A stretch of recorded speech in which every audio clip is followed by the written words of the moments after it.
안녕하세요. 성경 그대로의 삶 박지원 목사입니다. 오늘은 성화에 대해서 하나님의 말씀을 살펴보고자 합니다. 너무나 안타깝게도 지난 30여 년 전 정도부터 우리가 성화에 그다지 애쓸 필요가 없다는 메시지가 우리 한국교회 안으로 들어오기 시작했습니다.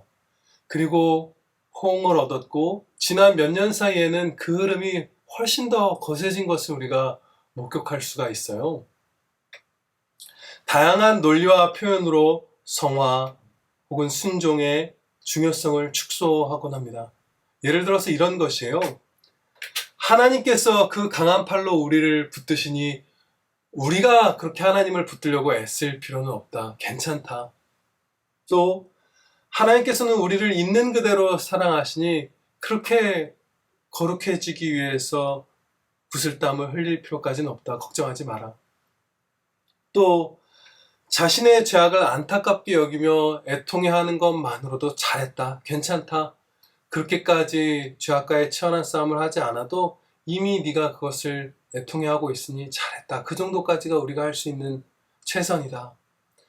이런 식으로 말하는 것이에요. 언뜻 들으면 굉장히 위로가 되고 힘이 되는 것 같지만 너무나 슬프게도 이러한 말들은 사실 우리를 상하게 하고 우리의 기쁨을 빼앗고 찬양을 빼앗습니다.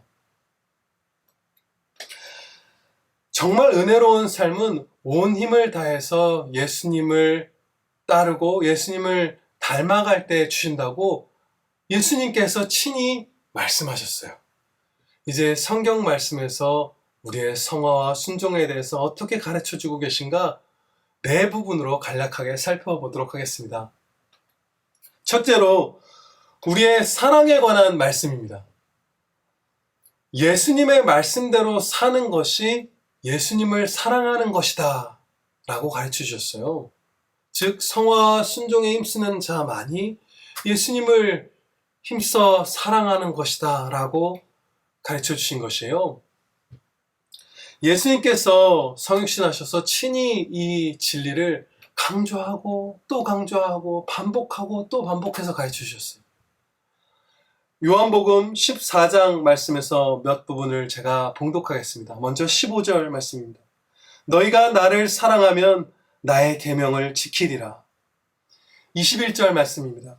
나의 계명을 지키는 자라야 나를 사랑하는 자니 나를 사랑하는 자는 내 아버지께 사랑을 받을 것이요 나도 그를 사랑하여 그에게 나를 나타내리라. 23절 말씀입니다. 예수께서 대답하여 이르시되 사람이 나를 사랑하면 내 말을 지키리니 내 아버지께서 그를 사랑하실 것이요 우리가 그에게 가서 거처를 그와 함께 하리라. 24절 말씀입니다. 나를 사랑하지 아니하는 자는 내 말을 지키지 아니하나니 너희가 듣는 말은 내 말이 아니요 나를 보내신 아버지의 말씀이니라. 이와 같이 예수님의 말씀을 순종하고 성화를 이루어가는 그 삶만이 예수님을 사랑하는 삶인 것이에요. 그렇다면 순종과 성화에 그렇게까지 애쓸 필요가 없다는 말은 이 죄인들이 그 죄악을 죽이고 예수님을 사랑하는 것을 그다지 애쓸 필요가 없다고 말하는 것과 같습니다. 너무나 두렵고 슬픈 그런 메시지가 오늘날 우리 한국교회 안에서 호응을 얻고 있는 것이죠. 이제 두 번째 부분을 살펴보도록 하겠습니다. 우리의 기쁨에 관한 말씀입니다. 우리가 어떻게 하여야 예수님의 기쁨으로 충만케 되는지 예수님께서 친히 가르쳐 주셨어요. 우리가 기뻐할 수 있는 방법을 가르쳐 주신 것이죠. 요한복음 15장 10절로부터 11절 말씀입니다.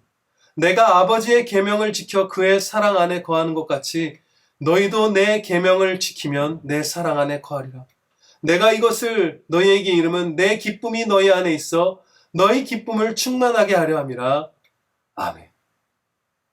이처럼 예수님의 말씀대로 사는 성도가 즉 성화와 순종에 전력하는 성도가 기쁨을 누린다. 내가 그에게 기쁨을 주리라. 예수님께서 약속하신 것입니다. 이제 세 번째로 우리의 찬양에 관한 말씀입니다. 여러분들도 아시다시피 우리는 하나님의 이름을 찬양하기 위해서 지음받은 그런 존재들이죠. 하나님께 찬양 드리는 삶을 살 때에 우리가 존재된 목적에 부합하고 참으로 기쁘고 영광되고 의미 있는 그런 진짜 살아있는 삶을 살게 되는 것이에요. 그럼 어떻게 해야 그 정말 생명의 삶을 살 수 있는가? 요한복음 15장 7절로부터 말씀에서 가르쳐 주십니다. 너희가 내 안에 거하고 내 말이 너희 안에 거하면 무엇이든지 원하는 대로 구하라. 그리하면 이루리라.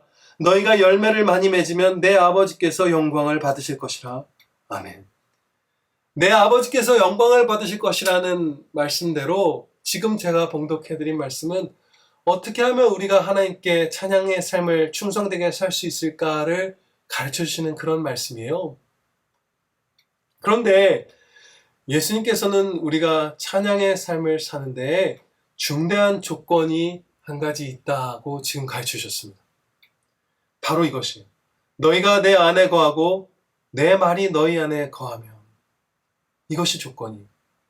이 말씀은 당연하게도 성경 말씀을 지식적으로만 알고 있으면 너희가 많은 열매를 맺고 구하는 대로 다 받아서 열매 맺고 찬양 드릴 수 있다라는 의미가 아니죠. 지식적인 그것만을 의미하는 것이 아니라 예수님의 말씀을 굳게 신뢰하고 굳게 순종하는 것. 그것이 바로 예수님의 말씀이 우리 안에 거하는 삶이잖아요. 그때에 너희가 그 말씀 안에 있는 그 상태로 그 선한 소원을 다 간구드리면 받아서 찬양의 열매를 맺으리라.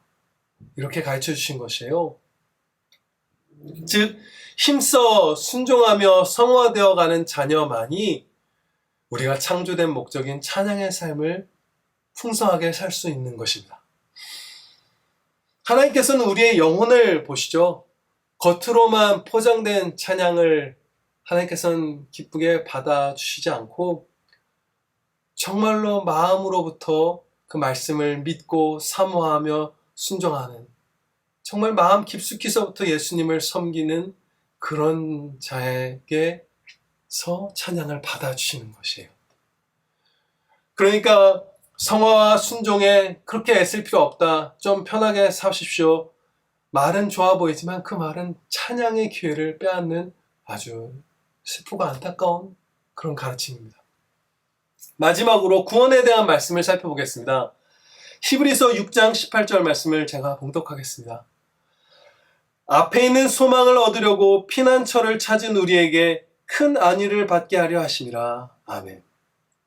여기서 소망을 얻으려고 라고 번역된 헬라어는 소망을 붙잡으려고 라는 그런 의미예요. 붙잡는다는 말로 번역할 수 있는 그런 단어입니다. 많은 오늘날 이렇게 실족한, 안타깝게도 그런 목사님들, 그런 성도분들이 이런 식으로 말을 합니다. 잘못된 말이죠. 하나님께서 우리를 붙드시니 우리는 그냥 있어도 괜찮다. 하나님께서 열심으로, 하나님께서 은혜로 우리를 굳게 붙들어 주시니 우리가 그렇게 하나님 붙들려고 하지 않아도 돼. 이렇게 말하는 것이요. 정말 이것도 자칫하면 참 위로가 된다, 힘이 된다라고 우리가 착각할 수 있는 그런 말입니다. 이러한 말은 하나님의 열심, 하나님의 은혜, 하나님의 주권을 오해하거나 왜곡한 말이에요. 분명 우리의 구원은 전적으로 하나님의 은혜로 말미암습니다. 하나님께서 우리를 붙드시는 것이에요.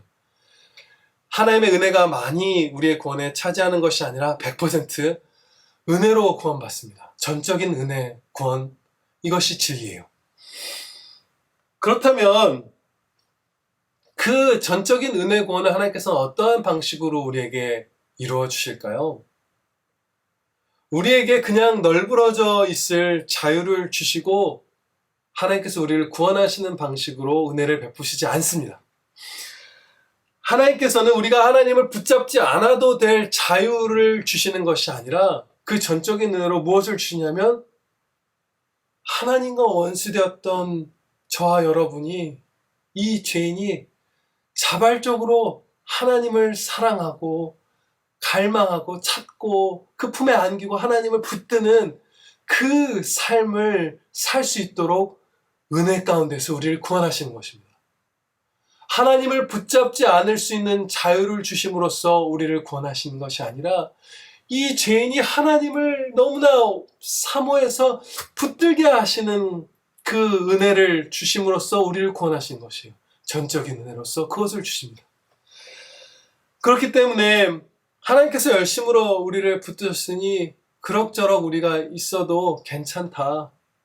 그렇게 말하는 것은 자칫하면 우리를 멸망으로 가는 대로 부추기는 그런 위태로운 말입니다.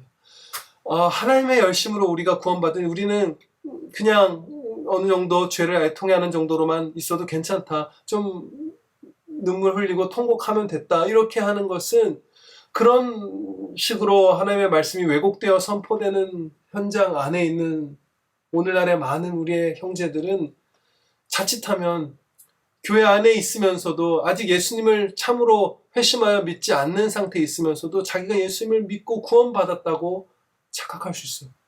사실은 아직 구원받지 못한 참 믿음이 없는 사람이 내가 예수님을 믿었고 구원받았다고 착각할 수 있어요. 내가 하나님을 붙들려는 열심이 그렇게 없어도 되는구나. 하나님이 나를 붙드셨으니까 그럼 난 구원받은 게 맞네. 라고 착각하는 것이에요. 그런데 진짜는 무엇이죠? 이 죄인의 마음에 새 생명을 성령께서 주시고 우리와 늘 함께 하시면서 우리가 하나님을 사랑하며 자원해서 간절히 하나님을 붙들게 하심으로써 우리의 구원을 이루어 가시잖아요. 이것이 복음이 바르게 선포되고 하나님의 열심이라는 것이 우리에게 이루어주신 것이 무엇인가? 널브러져 있을 자유가 아니라 하나님을 붙들 수 있는 그 마음을 주신다는 것이 바르게 선포될 때 자기 마음에 하나님을 붙드는 그 사랑이 없는 사람이 내가 참으로 예수님을 아직 믿지는 않는구나 라고 스스로의 현실을 자각하고 비로소 회개하고 예수님을 믿어 구원 얻는 일이 일어나는 것입니다. 지금까지 네 부분으로 살펴본 것처럼 예수님의 말씀을 지켜 행하는데 열심히 그 믿음의 싸움을 하고 예수님을 닮아가는 그 싸움을 하는 사람이 기쁨도 얻고 예수님도 더 사랑하게 되고 찬양의 삶도 더 살게 되고 구원에 속한 은혜들도 충만해져요. 바울 사도가 순종과 구원에 있어서 어떤 마음으로 신앙생활을 했는지 고린도전서 9장 27절에서 가르쳐 주십니다. 내가 내 몸을 처 복종하게 함은 내가 남에게 전파한 후에 자신이 도리어 버림을 당할까 두려워함이로다. 이것이 참 성도의 마음입니다. 간절히 하나님을 붙들게 해주셨어요. 이게 전적인 은혜 구원의 실체, 그것이 이루어지는 방식이에요. 성화와 순종의 중요성을 축소시키는 모든 그 거짓된, 그 안타깝게도 퍼져있는 그 악한 말들은 사실 지금 제가 마지막으로 봉독해드릴 이 성경 말씀 한 구절로도 다 잘라낼 수 있습니다. 이 성령의 검으로 다 잘라낼 수 있어요. 에베소서 4장 15절 말씀입니다. 저도 마음에 새기며 이 말씀을 봉독할게요. 저와 여러분 모두 이 말씀 마음에 새기고 따르기를 바랍니다. 오직 사랑 안에서 참된 것을 하여 범사에 그에게까지 자랄지라. 그는 머리니 곧 그리스도라. 아멘. 천국에 올라가는 그날까지 예수님의 말씀에 순종하고 예수님에게까지 성화를 이루어 자라가는 복된 자녀들 되시기를 우리 주 예수 그리스도의 이름으로 축원합니다.